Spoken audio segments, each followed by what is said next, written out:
Hi, I'm Dr. Bachowski at Lowell Animal Hospital. Today we're going to talk a little bit about dog parasites.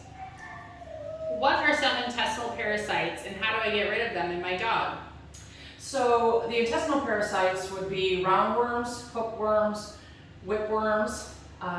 We also have tapeworms. And then we can also see parasites that aren't actual worms, they're just one cell parasites called Giardia and Coccidia.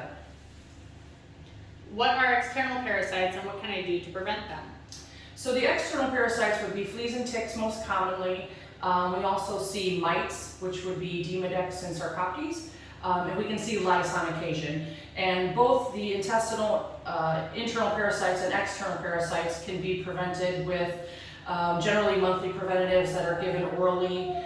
There are some topical products as well. How soon should I bring my dog into the veterinarian if I suspect they may have parasites? I would recommend bringing them in immediately. Obviously, the sooner we can get a hold of some of these parasites and treat them, the better it'll be for your pet. How will a veterinarian diagnose parasites in my dog? So with the intestinal parasites, we will run basically a fecal float that will detect the eggs that the intestinal worms are actually giving off.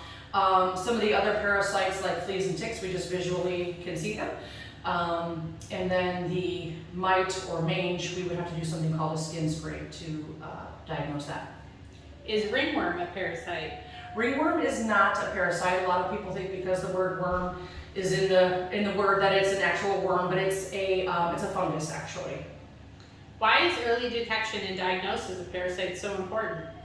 Again, I mean, the earlier you can get your pet in and have things diagnosed, the better it's going to be for them in the long term before things potentially get out of hand and are harder to treat.